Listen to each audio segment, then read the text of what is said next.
வணக்கம். இது ஐபிசி தமிழின் செய்தி நேரம். முதலில் தலைப்புச் செய்திகள்.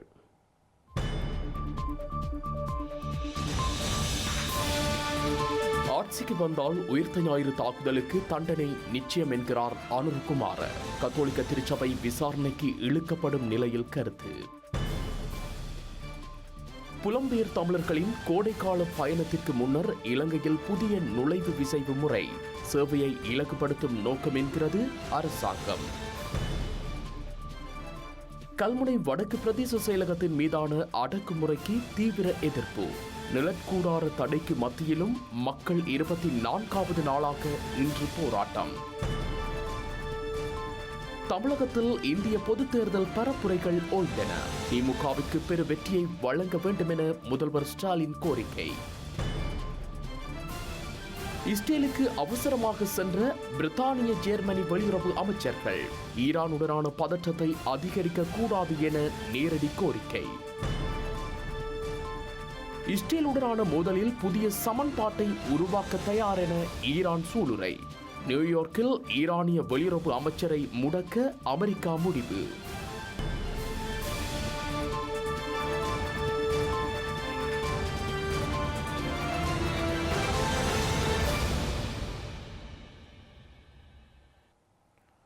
தொடர்வது விரிவான செய்தி. இலங்கையில் கடந்த 2019ஆம் ஆண்டு நடத்தப்பட்ட உயிர்த்த ஞாயிறு பயங்கரவாத தாக்குதல்களுடன் நேரடியாகவோ மறைமுகமாகவோ தொடர்பு பட்டுள்ளவர்களுக்கு எதிராக தமது அரசாங்கம் முறையான சட்ட நடவடிக்கைகளை மேற்கொள்ளும் என தேசிய மக்கள் சக்தி தெரிவித்துள்ளது.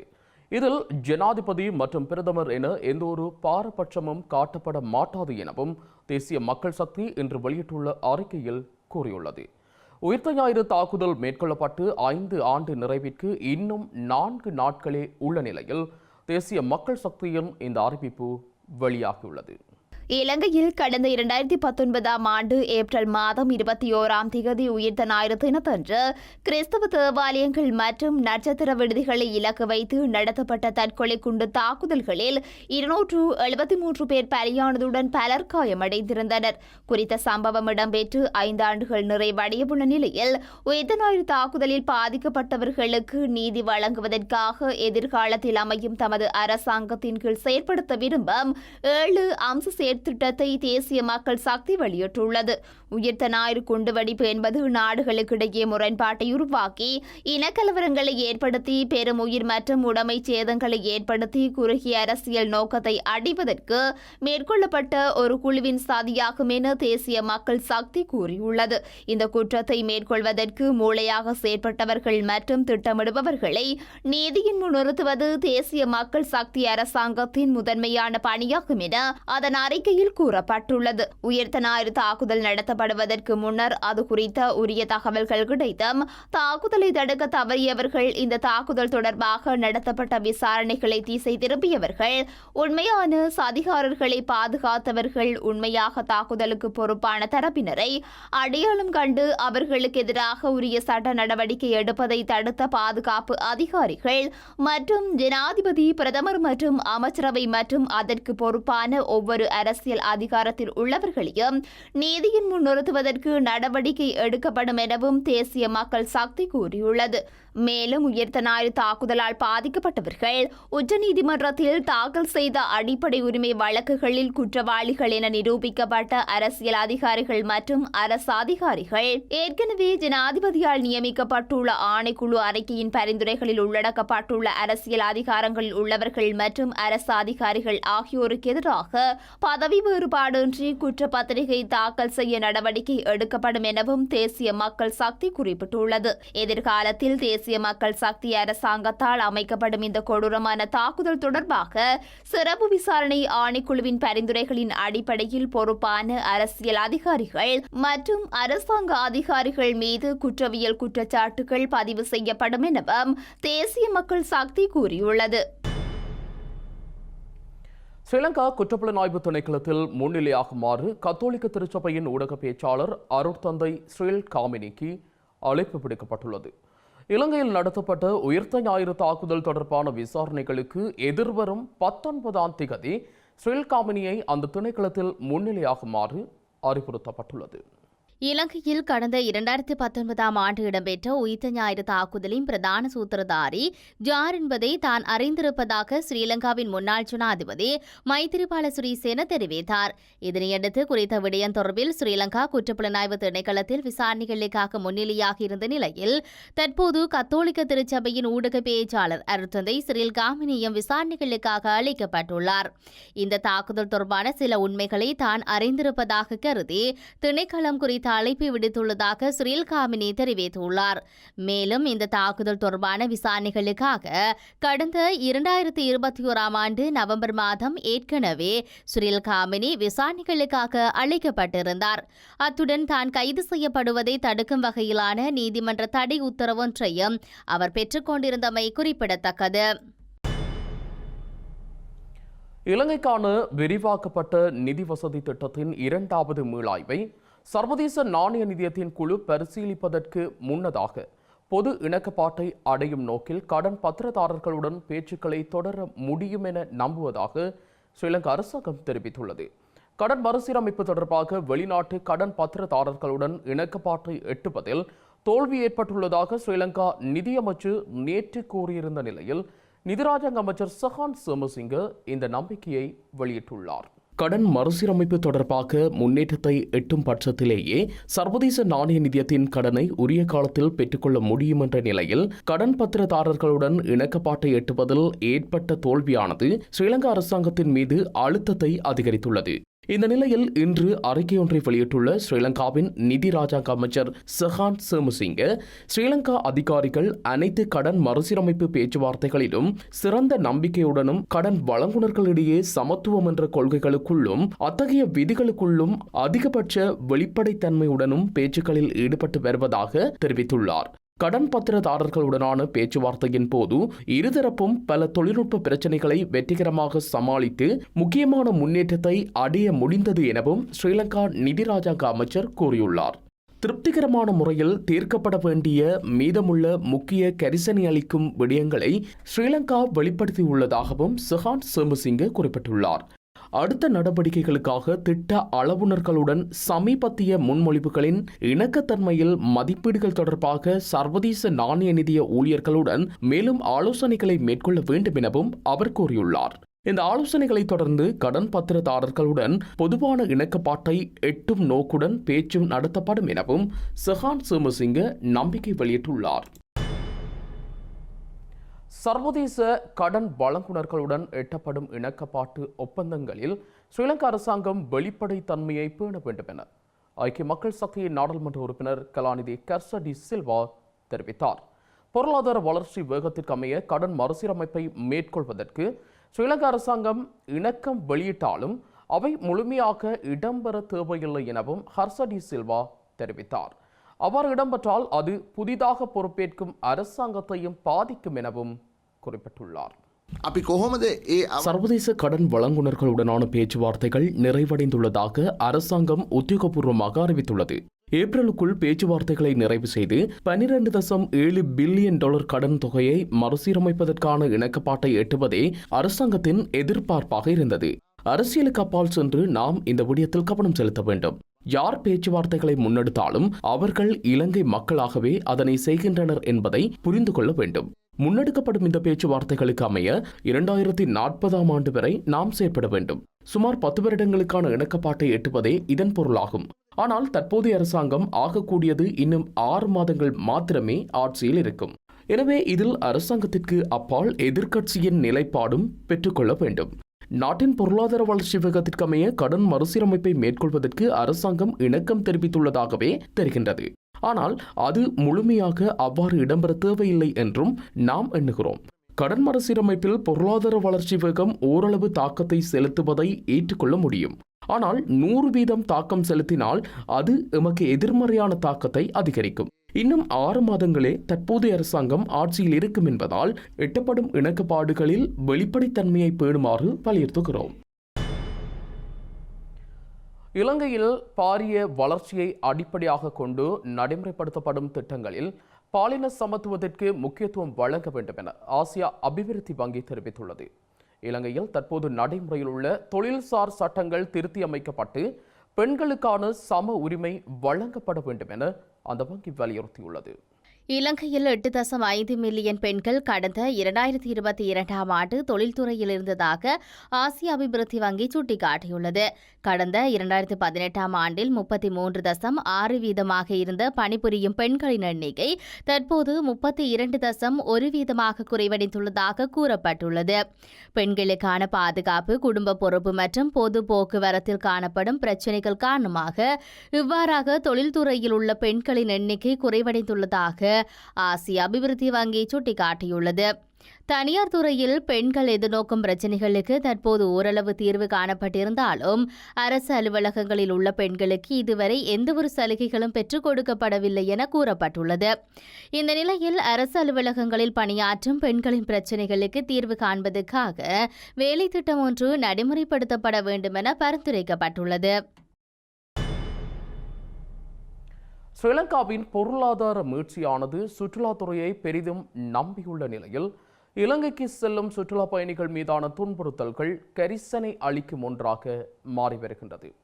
இந்த நிலையில் சுற்றுலா பயணிகளை துன்புறுத்திய சம்பவங்களுடன் தொடர்புடைய சந்தேக நபர்கள் 2 எதிராக ஸ்ரீலங்கா காவல்துறையினர் சட்ட நடவடிக்கைகளை மேற்கொண்டுள்ளனர். இலங்கைக்கு சுற்றுலா பயணிகளாக செல்லும் சமூக வலைதளங்களில் ஆதிக்கம் செலுத்தும் வெளிநாட்டவர்கள் மற்றும் சாதாரண சுற்றுலா பயணிகளை ஏமாற்றும் மற்றும் துன்புறுத்தும் சம்பவங்கள் அண்மை காலமாக அதிகரித்து வருகின்றமை கரிசனையை ஏற்படுத்தியுள்ளது. குறிப்பாக குறுந்தூர பயணங்களுக்கு வாகன சாரதிகள் அதிக பணம் அறவிடுதல், உடைமைகளை கொள்ளையடித்தல், சேவை கட்டணங்கள் மற்றும் உணவுப் பொருட்களுக்கான விலைகளை அதிகரித்தல் போன்ற முகம் சுளிக்க வைக்கும் செயற்பாடுகளை சுற்றுலா பயணிகள் எதிர்கொள்கின்றனர். அந்த வகையில் கொழும்பு அழுத்கடையில் வெளிநாட்டு சுற்றுலா பயணியொருவரை அச்சுறுத்தி துன்புறுத்திய குற்றச்சாட்டில் கைது செய்யப்பட்ட வீதியோர உணவு வியாபாரி இன்று பிணையில் விடுவிக்கப்பட்டுள்ளார்.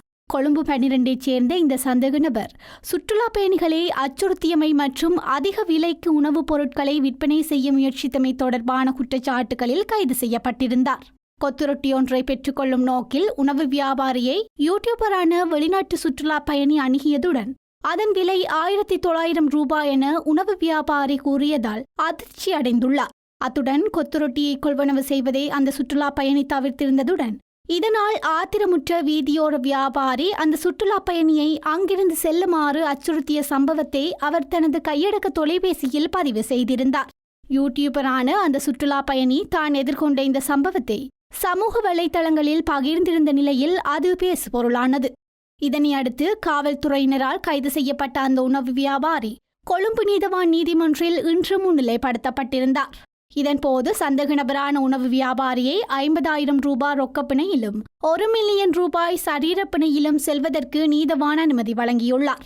இதனிடையே அண்மையில் இலங்கையின் கல்துறையில் இந்த மனிதனை தவிர்க்கவும் எனும் தலைப்பில் பெல்ஜிய நாட்டு சுற்றுலா பயணி தனது சமூக வலைதள பக்கத்தில் காணொலியொன்றை வெளியிட்டிருந்தார். உளுந்துவடை மற்றும் சாதாரண தேநீருக்கென 1000 ரூபாவை உணவகத்தில் இருந்தவர் கோரிய சம்பவம் குறித்து பெல்ஜியம் நாட்டு சுற்றுலா பயணி தனது அதிருப்தியை சமூக வலைதளத்தில் பகிர்ந்திருந்தார் என்பதும் குறிப்பிடத்தக்கது. இலங்கையில் இன்று முதல் நடைமுறையாகும் வகையில் புதிய நுழைவு விசைப்பு மற்றும் புதிய இணைய வழி முறையை செயற்படுத்தும் பணியை ஸ்ரீலங்கா குடிவரவு மற்றும் குடியகழ்வு திணைக்களம் ஆரம்பித்துள்ளது.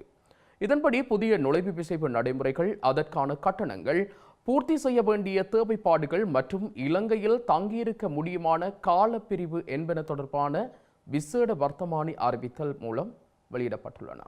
இலங்கையில் தற்போது நடைமுறையில் உள்ள இலத்திரனியல் பயண அங்கீகார முறைக்கு பதிலாக இணைய வழிமுறையான இ-விசா முறைமை அறிமுகம் செய்யப்படவுள்ளதாக ஸ்ரீலங்கா குடிவரவு மற்றும் குடியகழ்வு திணைக்களம் தெரிவித்துள்ளது. இந்த திட்டத்தை நடைமுறைப்படுத்துவதற்கு ஜிபிஎஸ் டெக்னாலஜி சர்வீஸ் மற்றும் ஐவிஎஸ் குளோபல் நிறுவனத்துடன் இணைந்து செயற்படுத்துவதற்கான ஒழுங்குகள் தற்போது மேற்கொள்ளப்பட்டுள்ளதாக தெரிவிக்கப்பட்டுள்ளது. வெளிநாட்டு சுற்றுலா பயணிகள் மற்றும் முதலீட்டாளர்களை ஈர்க்கும் வகையில் இந்த புதிய நுழைவிசைவு முறைமை அறிமுகப்படுத்தப்பட்டுள்ளதாக கூறப்பட்டுள்ளது. அத்துடன் புதிய இணைய வழிமுறைமை அறிமுகப்படுத்துவதன் மூலம் விரைவான மற்றும் திறமையான நுழைவிசைவு விண்ணப்ப செயல்முறையை வழங்க உத்தேசித்துள்ளதாக ஸ்ரீலங்கா குடிவரவு மற்றும் குடியகழ்வு திணைக்களம் சுட்டிக்காட்டியுள்ளமை குறிப்பிடத்தக்கது. 13வது திருத்தச் சட்டம் மற்றும் மாகாண சபை முறையை எதிர்த்த தமிழ் அரசியல் கட்சிகள் தற்போது தேர்தலை முன்னிறுத்தி அதனை ஆதரிக்கும் வகையில் செயற்படுவதாக ஸ்ரீலங்கா கடற்றொழில் அமைச்சர் டக்ளஸ் தேவானந்தா குறிப்பிட்டார். அத்துடன் தன்னை ஆதரித்த இளைஞர் யுவதிகள் வேலைவாய்ப்புகளை பெற்றுக்கொண்டு வேறு அரசியல் தரப்பினருடன் இணைந்துள்ளமை குறித்தும் டக்ளஸ் தேவானந்தா விமர்சித்துள்ளார். வேலை வாய்ப்புகள் கொடுக்கின்ற பொழுது அவர்களுக்கு என்னுடைய முதலாவது ஆலோசனை அல்லது வலுவான கோரிக்கை அல்லது கருத்து என்பது இதில் வேலையை பெற்றுக்கொள்வதற்காக எந்த விதமான பணமாற்றமும் இருக்கக்கூடாது என்பதை நான் ஆரம்பத்திலிருந்தே வலுவாக சொல்லி வருவதுண்டு. அதைத்தான் நான் உங்களுக்கும் ஆரம்பத்தில் சொல்லியிருப்பேன். அல்லது நிகழ்காலம் எதிர்காலத்திலும் அவ்வாறான வாய்ப்புகளை கொடுக்கின்ற பொழுது அதுதான் என்னுடைய வலுவான ஒரு கோரிக்கையாக வருகின்றவர்களிடம் முன்வைப்பதுண்டு. ரெண்டாவது, இந்த செய்யும் தொழிலே தெய்வம் என்று சொல்வது போல நீங்கள் எந்த நிறுவனத்தில் நீங்கள் வேலை செய்கின்றீர்களோ அந்த நிறுவனத்திற்கு அந்த தொழிலுக்கு நீங்கள் விசுவாசமாக இருக்க வேண்டும் என்று இந்த ரெண்டையும் நான் வலுவாக சொல்வது உண்டு. இதுகளுக்கு அப்பால என்னுடைய அரசியல் கருத்துக்களையும் நான் சொல்வது உண்டு. அப்போ இவ்வாறான ஒரு சூழலில் இவ்வாறான ஒரு பின்னணியில் தான் அந்த வேலை வாய்ப்புகளை பெற்றுக் கொடுத்திருக்கின்றேன். அப்போ சிலர் மாற்று கருத்து கொண்டவர்கள் அல்லது மாற்று தொழிற்சங்கத்தில் அவர்கள் போய் சேர்ந்திருப்பது ஒரு கவலையானபடியால்தான். இல்லை, ஆரம்பத்தில் 30 வருடங்களாக நான் எதை சொல்லி வந்தேனோ அதுதான் இன்றைக்கு ஒரு யதார்த்தமாக நடைமுறை சார்ந்ததாக இருக்கின்றது.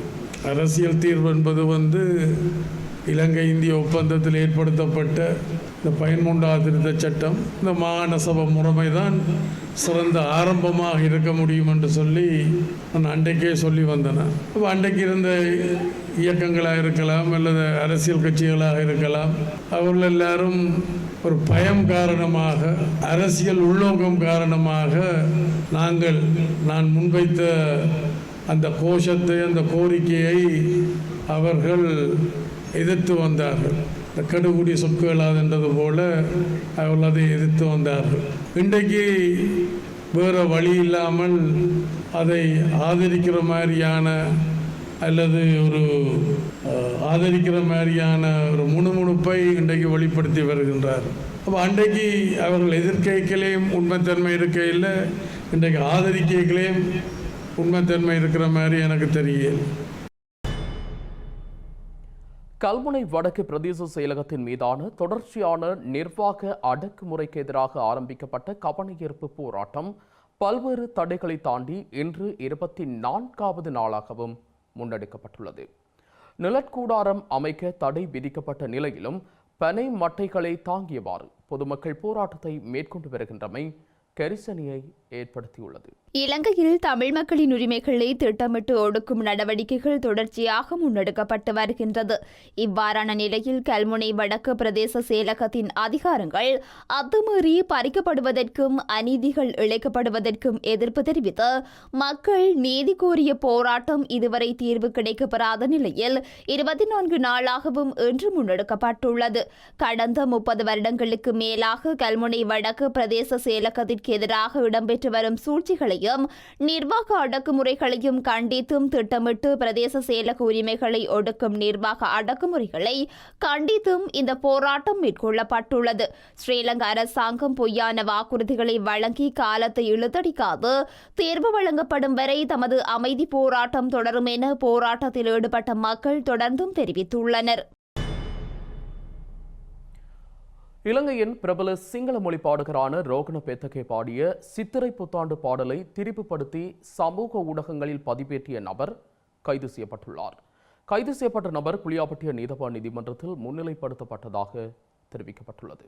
இலங்கையில் சமூக வலைதளங்களில் பரவி வரும் புத்தாண்டு பாடல் திரிவுபடுத்தப்பட்டுள்ளவை குறித்து ஸ்ரீலங்கா கலாசார அலுவல்கள் அமைச்சு விசாரணைகளை ஆரம்பித்திருந்தது. ஸ்ரீலங்கா கலாசார அலுவல்கள் அமைச்சர் விதுர விக்ரமநாயக்கவின் ஆலோசனைகளுக்கு அமைய குறித்த விசாரணைகள் ஆரம்பிக்கப்பட்டுள்ளதாக தெரிவிக்கப்பட்டது. இதற்கமைய கணனி குற்ற விசாரணை பிரிவினரால் முன்னெடுக்கப்பட்ட விசாரணைகளுக்கு அமைய புத்தாண்டு பாடலை திரிவுபடுத்திய நபர் கைது செய்யப்பட்டுள்ளார். கைதானவர் லத்து ஓயா பகுதியைச் சேர்ந்த 31 வயதுடைய மதுவர மின்சார திணைக்கள உத்தியோகத்தர் என தெரிய வந்துள்ளது. ஸ்ரீலங்கா தொழில் மற்றும் வெளிநாட்டு வேலைவாய்ப்பு அமைச்சினால் முன்னெடுக்கப்படும் சேவைகளை பொதுமக்களுக்கு நடமாடும் சேவை மூலம் வழங்கும் செயற்திட்டம் மன்னார் மாவட்டத்தில் எதிர்வரும் 20 மற்றும் 21 தேதிகளில் இடம்பெறவுள்ளது. இதன்போது மனித ஆட்கடத்தல், சட்ட ரீதியற்ற புலம்பெயர்வு தொடர்பில் விரிவாக விளக்கம் அளிக்கப்பட உள்ளதாகவும் பொதுமக்கள் நடமாடும் சேவையை முழுமையாக பயன்படுத்திக் கொள்ளுமாறும் மாவட்ட அரசாங்க அதிபர் கனகேஸ்வரன் வேண்டுகோள் விடுத்துள்ளார். வெளிநாட்டு வேலைவாய்ப்பு அமைச்சினால் வழங்கப்படும் அனைத்து சேவைகளையும் பொதுமக்களுக்கு அவர்களது கிராமங்களுக்கு வழங்குவதற்கான நடாத்தப்படுகின்ற நடமாடும் சேவை மன்னார் மாவட்டத்திலே நடைபெற இருக்கின்றது. நடமாடும் சேவை வருகின்ற 20, 21 தேதிகளிலே மன்னார் மாவட்ட நகரசபை மண்டபத்திலே நடைபெற இருக்கின்றது. நடமாடும் சேவையிலே பல்வேறுபட்ட செயற்பாடுகளின் மூலம் பொதுமக்களுக்கு நன்மை பயக்கக்கூடிய செயற்திட்டங்கள் முன்னெடுக்கப்பட இருக்கின்றது.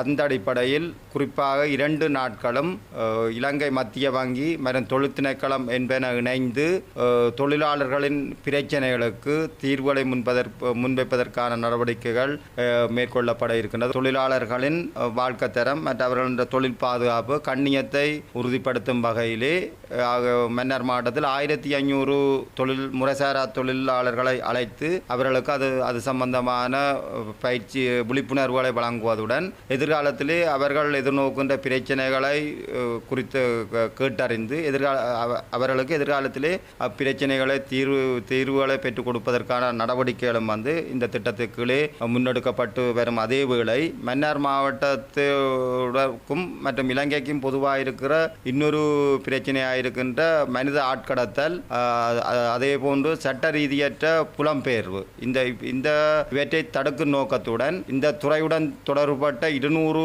உத்தியோகத்தர்கள், அரச உத்தியோகர்கள், போலீஸ் மற்றும் சிறுவர்களுடன் தொடர்புடைய உத்தியோகத்தர்களை அழைத்து அவர்களுக்கும் அது ஆட்கடத்தல் மற்றும் பாதுகாப்பான குடிபெயர்வு தொடர்பான விழிப்புணர்வு கருத்தரங்கம் ஏற்பாடு செய்யப்பட்டிருக்கின்றது. மேலும் சில உள்நாட்டு செய்திகள் தொடர்கின்றன.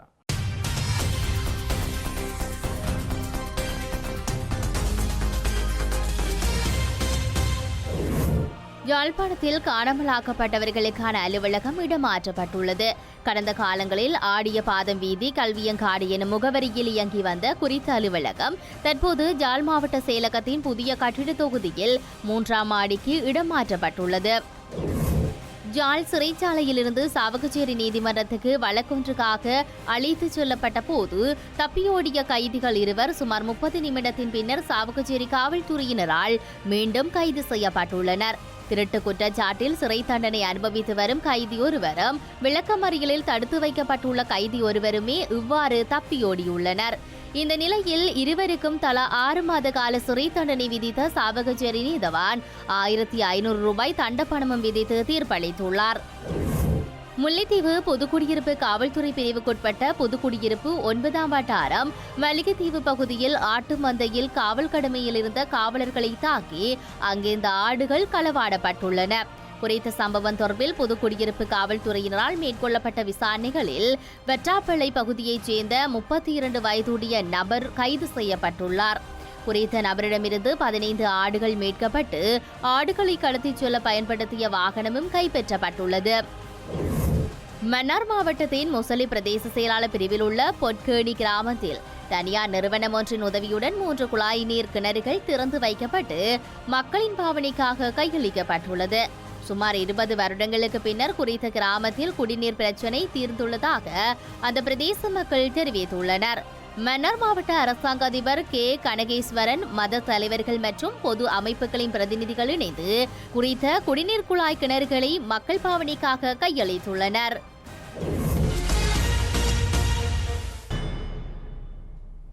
செய்திகளின் நிறைவாக மீண்டும் தலைப்புச் செய்திகள்.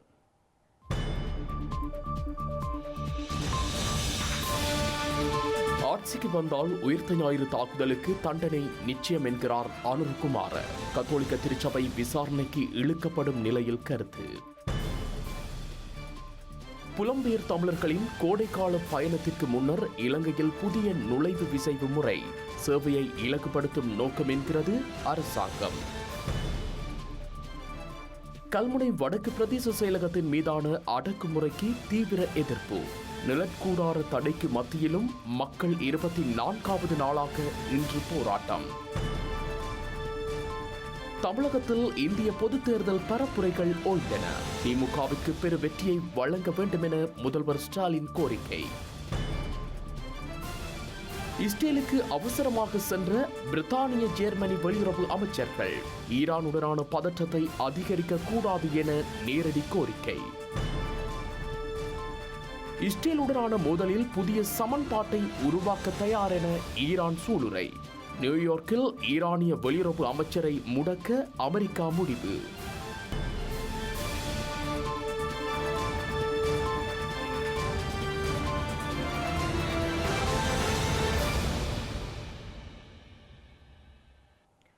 இத்துடன் ஐபிசி தமிழின் செய்தி நேரம் நிறைவடைகின்றது. உடனுக்குடன் செய்திகளை அறிந்து கொள்ள IBCTamil.com என்ற நமது இணையதளத்தை பார்வையிடுங்கள். வணக்கம்.